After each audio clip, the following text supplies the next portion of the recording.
Hello folks, this is Captain Chris, the teacher. I'm just going to show you in Montana what they do on the side of the road. They put up crosses where anyone has died. But it's weird now. You see them everywhere. And I just saw two of them to the right of me. And there's another one just down the road. So, wow. How does that happen? I'll tell you how it happens. These probably, more than likely, there's these ones are haunted, and they made someone wreck. So, anyways, let's take a look. I'll get my ghost detector out, and we're going to go ahead and we're going to see if we see any ghosts by either the two crosses or the one cross, and I'll get back and tell you about that. I have a ghost detector. We're going to read the frequencies and see if these are indeed haunted, and that they're causing accidents, that they're causing other people to crash. All right, let's try it. So we asked the question. We saw there's a ghost on both areas. There's a ghost at this cross named Colonel Julian, and he's from 1863. And there's a ghost on the other one. The other two crosses, just one ghost, and he's from Canada. So at any rate, both these crosses are haunted, and you can see they're causing accidents on the highway more than likely. Okay, so I'm going to show you something I found the other day, and it's this area up here by this cliff, and there's a bunch of bones under the cliff here. I think this is the right area, but we'll go take a look at this. And there's some guy's shoe up here too. So it's really a weird kind of area.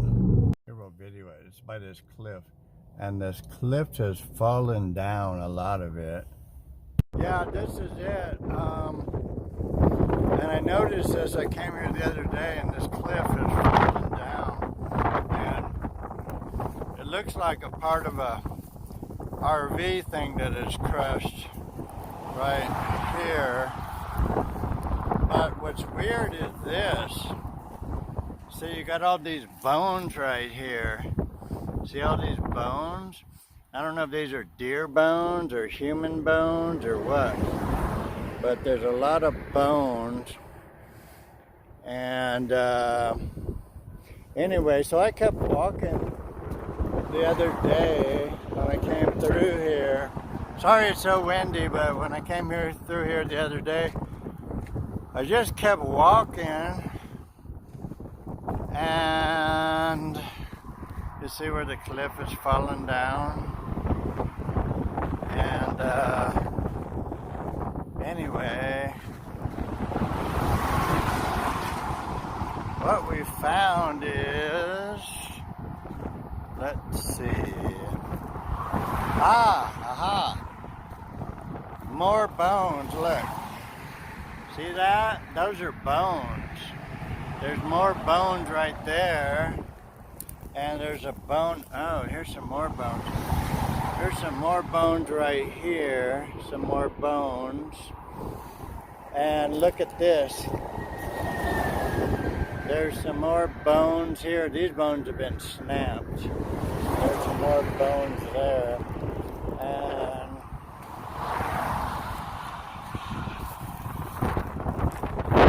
look at this one. There's another bone right there. I mean, the place is covered with bones. And look at this over here. There's a bone right there. There's a bunch of bones here. Bone fragments. Another bone. Bunches of bones right here. A lot of bones. And oh yeah, and we kept walking. And we seen a bone right here too. See that bone? And then we keep walking.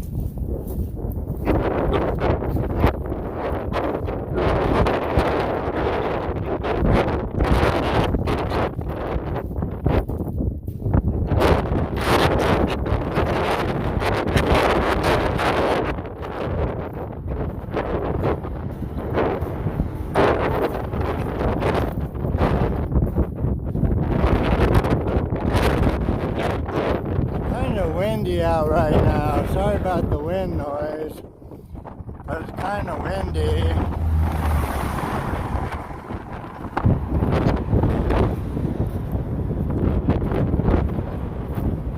And look right here. Look right here. Look at all these bones right here. These are bones. And these are got to be deer bones. These are all deer bones. See, because look at the mouth on it.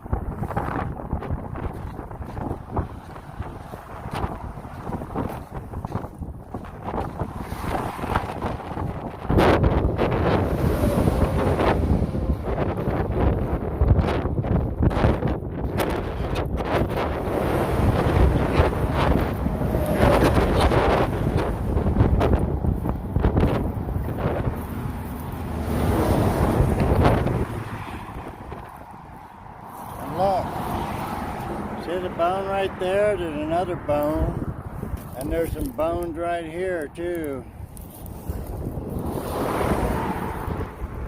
I don't know. Here's another bone with deer hair. So there's deer hair on a lot of these bones. Another bone, another bone.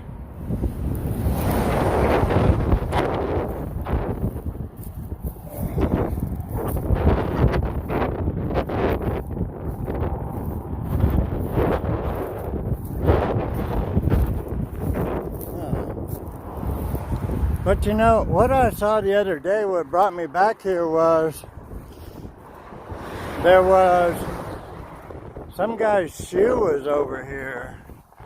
And it was like a shoe from the like 1920s or something. And I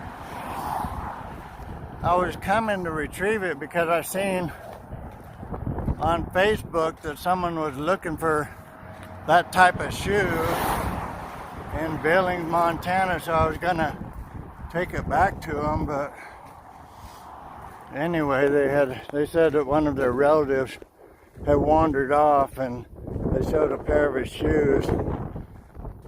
So I found a shoe. This is all new, man. This is all new. See that? That wasn't here last time I came over here. Somebody dumping deer carcasses over here. Or bones from people or something. I don't know. But somebody's doing it.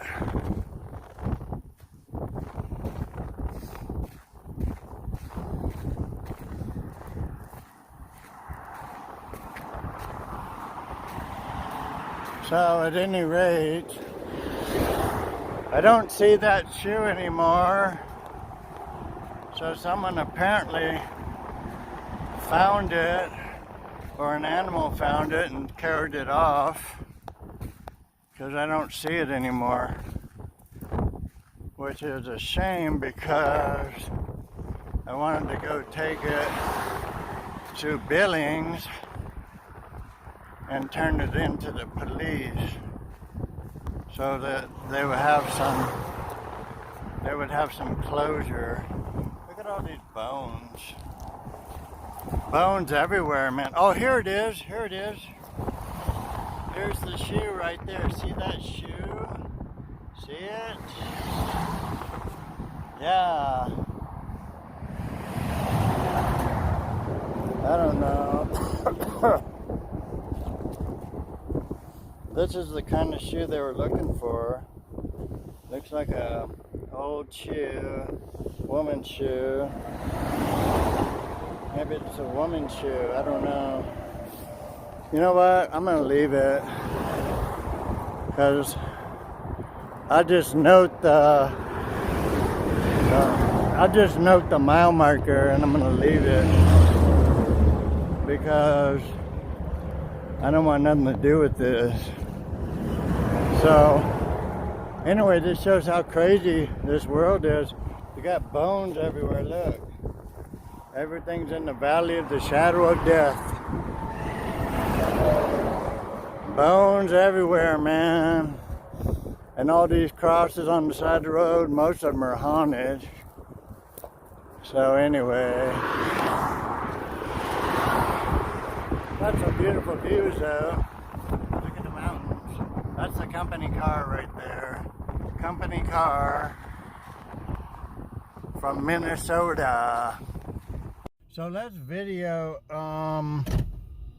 we'll video the mile marker here as I get back on the road after I do my investigation of all the bones on the side of the road to the right. And who knows, maybe those deer fell off the cliff, because there's a lot of bones right at the bottom of the cliff. Maybe those deer just fell off and died. Been there forever. But we look for a mile marker. One thing about Montana, they don't have mile markers like every mile. It doesn't seem like where they should, but they really should. Oh wait, here's a sign with the mile marker. Okay, so anyway, I guess they do have them, but I don't see a lot of them. Maybe I'm not just paying attention or something. Anyway, this is the exit 354 to Springdale, exit 354. Okay, so it's about 1 mile to the west of exit 354 is where the shoe is and all the bones. So anyway, so now we know. And we see the mountains. What kind of video though? Give you a little treat today. I'm going from Missoula, Montana back to Billings. Yay! And the sky is blue. Montana's really a beautiful place. I mean, I have to give them credit for that. But I don't know. I think people in general are too judgmental, especially humans. Too judgmental. And then if you come into Billings and they scrutinize you and blah blah blah. So anyway, I don't play into that. If they don't like me, they can just go somewhere else, or I'll go somewhere else. But I'm not going to mold myself how they want me. I'm gonna be myself, be free, love God, and go on with my life. There on the left is the Yellowstone River. I don't know if you can see it. We're going pretty fast. I really need to find some jewels and sapphires in the rivers today. So we'll take you on a little expedition today and look for those and anything else we find that's interesting. And may you have a blessed day and a happy life. God bless everyone in this world. And pass your test. I just passed my test. Guess what? I had a vision 2 days ago, and I was awarded the title of teacher by God. And that means that I have passed all my tests on earth, and that I no longer have to stay here anymore. I'm no longer a prisoner of earth. I can leave if I want, or I can stay if I want. I am free to do as I like. So God has given me the title teacher, and of course I've always been a teacher and tried to teach people to act good in this world and to find their souls. And you know what? With being a teacher, it's not like, well, now I'm fully confident that I'm going back to God when I leave this world, but I'm fully confident of that now. But being a teacher, when you start out teaching, you may not be that good at it, and I certainly wasn't. I'll have to tell you this. When I first started teaching, and when I first joined the monastery and started teaching, for 12 years I lived in a monastery and was teaching about God. And I've had, of course, back then, I had to get through all my bad karma and all the bad things I did when I was growing up, because I didn't know any better and no one taught me the right way to live. So anyway, I had to negate all of that, and it took a good long time. It took over 20 years to get myself where I wanted to be spiritually, and to start my deepening of spiritual understanding of myself and the world and consciousness.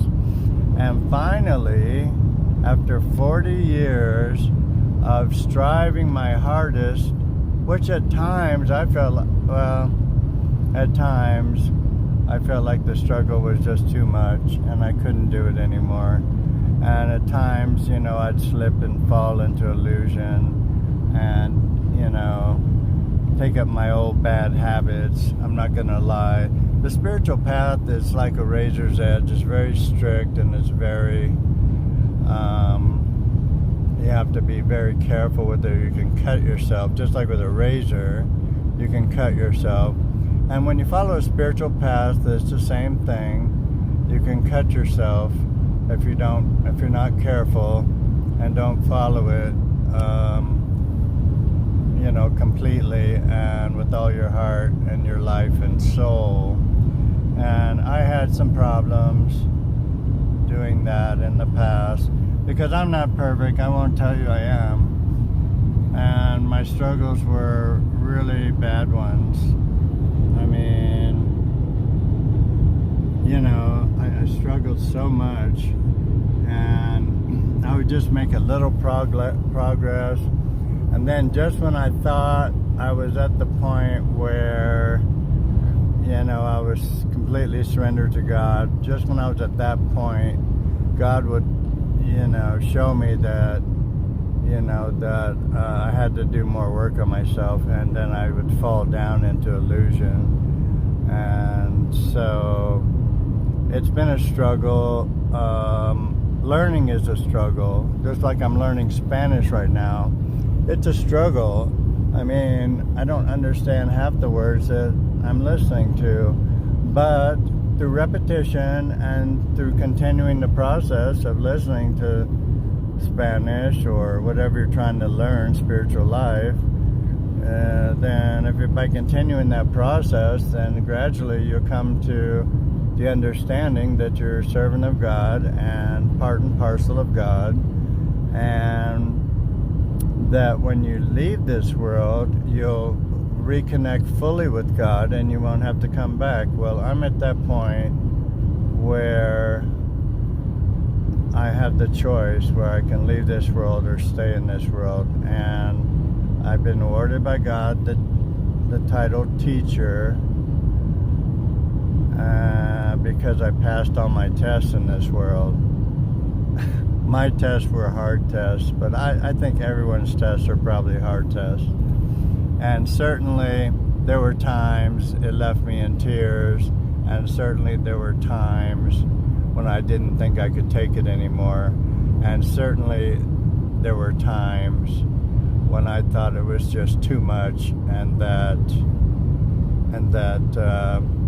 death, that leaving this world is probably was probably the best thing for me, because I was too weak and unintelligent to fully surrender to God. But even though I had those challenges, and even though my struggles were really hard, and times where I would just totally break down, I still continued. As hard as it was, I still continued on the path towards God, and I didn't give up. I did not get up. I never gave up. And sometimes I'd get beat up so bad, I would be crawling to God. And sometimes I'd get beat up so bad, I thought I was going to die. And there were times like that. However, I knew that you have to put your faith fully in God, and know that, at times you have to ask God to help you follow the path to salvation, and to to have him stretch out his hand towards you. And I've asked so many times, I've been beat up so bad so many times, and I've asked God to please help me and to stretch out his hand. And when I can't walk on my own, please carry me. So I've asked God for that, and I've begged God for that. And God's a person, and he does hear us, and he does listen, and he does help us, and he sends things to help us, and he sends people to help us, and he sends knowledge to us if only we want it, and we just keep trying. And it's not easy. Don't think it's easy, because it's not easy. Anything worthwhile in this world is difficult to attain. Anything worthwhile, anything that's really good for you and really, really nice forever is really, really hard to get. You have to struggle, you have to work towards it, you have to beg for it, you have to plead for it, you have to pray for it, and 24 hours a day. We're not talking about once a day. We're not talking about twice a day. We're talking about every second of the day. God has to be on your mind. And then once that happens, once every second of the day God's on your mind, then and only then will God give himself to you. And that's the story of my life, as well as many other people's lives, I'm sure.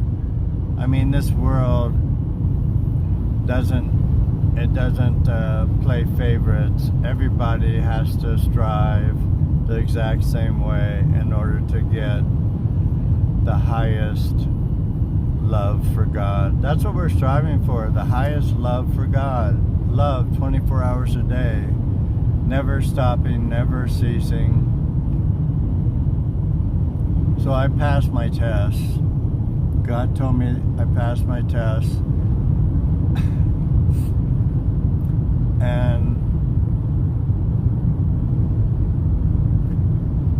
And he gave me the title of teacher. So I'm not the only teacher. You know, there are many people that when I had this spiritual vision and I went back to God, and there was many teachers in the class. We call it the Earth class. There were many teachers in the class. I was one of many, and I'm not special. I'm not special at all. There were many teachers in the class that have passed, and I think I was in the room with at least 10 other teachers. So there's many teachers that God awards these titles to as teachers when they fully complete their tests in this world. So I have completed my test, and I am now considered by God to be a teacher. So the methods of my teaching, they vary depending on the person I'm teaching. They vary. Each person is different. I treat each person as an individual. And certainly my goal,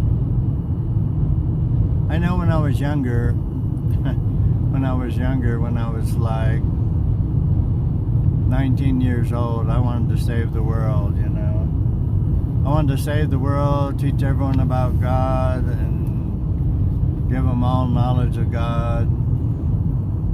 I got my guru, and I wanted to pass on all of his information to everybody, and I wanted to save the world.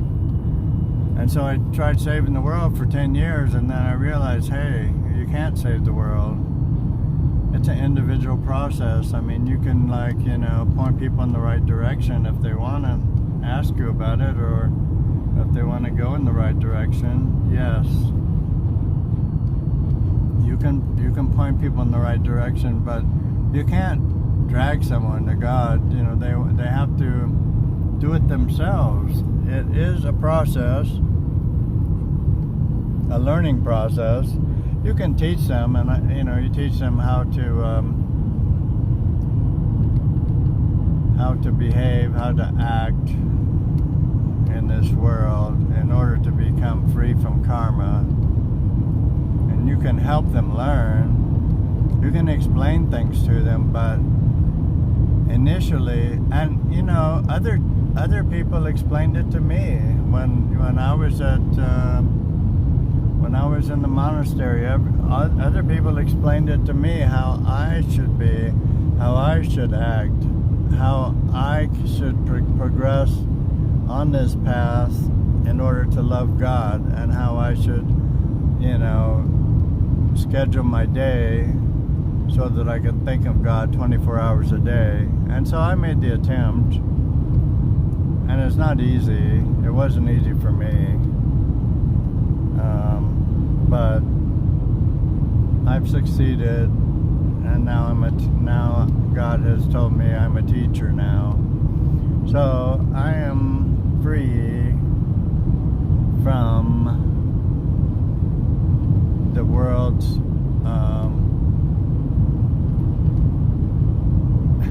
I hate to say it, really.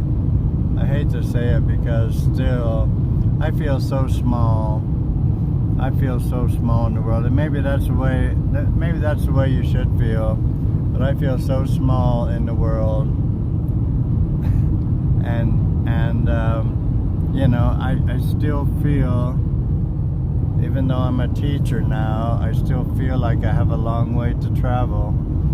And even once you become a teacher and you know the subject matter fully, and you're free from the entanglements of the world, there's so much more to learn spiritually.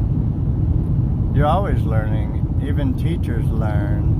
You're always learning so many things, and learning never stops. Once you stop learning, then you might as well just hang up your life, because learning never stops. You're always learning in this world. This is a classroom.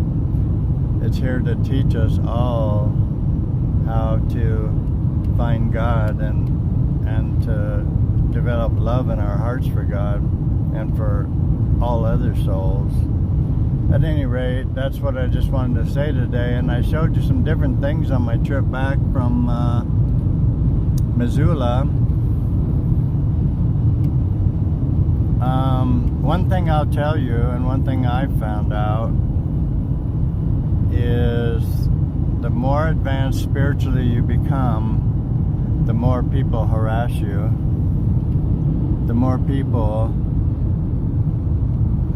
come around you and want what you have, but they don't want to work for it. And the more people try and drag you down by touching you, and they try and steal your energy. They want what you have. They don't want to work for it. They just want to take it. They want to take it for free. And that's not how you learn. Can you take someone else's knowledge? Can you take someone else's experiences? Can you take someone else's energy? This is what thieves do. No, you can't take it. You have to work for it. And I had to work for it. They have to work for it. Everybody has to work for it. It's not a free ride. When you agree to come to the Classroom Earth, when you agree to come here, you agree to learn. If you don't learn, you burn. It's one of the two. Either you're going up or you're going down. There's no transitional period where you stay in one level at all. You're either going up towards God or you're going down towards hell. There is no middle path. If you're on a middle path and you leave your body on a middle path, you're going to come back to the world and get reincarnated. Or you'll go to a different place and get reincarnated. You don't have to come back to Earth. You could go to inner Earth, or you could go somewhere else. But every soul is the same. They have to learn or they get burned. They have to learn or else they have to come back and learn some more at a different classroom. It could be the Earth classroom. It could be inner Earth classroom. It could be Jupiter classroom or Uranus classroom or any other, the moon classroom, but you'll be born again into a body and you'll have to learn, and you might not have a human body, that doesn't really matter. You're going to have to learn one way or another. You could have a dog body, you could have a reptilian body, you could have a insectoid body. There's 8,400,000 species of birth that you can possibly get reincarnated into, and it's not necessarily human. So at any rate, human's a good body to have to learn though, because even the demigods, even the ones that live for 5,000 years, and those are the demigods, even those people want a human birth, because a human birth is the hardest and it's the shortest, and you learn really fast, and you're either going to pass your test or you're going to fail, but please try. So that's my message for today, and take it or leave it, it's up to you. I just wanted to show you something today. We showed you all these bones at the bottom of the cliff today. So it shows that this place is the valley of the shadow of death. Everybody dies here. Everybody, all creatures, everything does. So focus on what's real. The real thing is your soul that goes on forever. Focus on the soul that goes on forever and has to learn how to love. All souls have to learn how to love. If you don't learn how to love, you're coming back. If you can't love God, you're coming back. If you can't love all your fellow man, you're coming back. It's that simple. Anyway, teacher signing off. Have a good day. God is good every day. Remember that.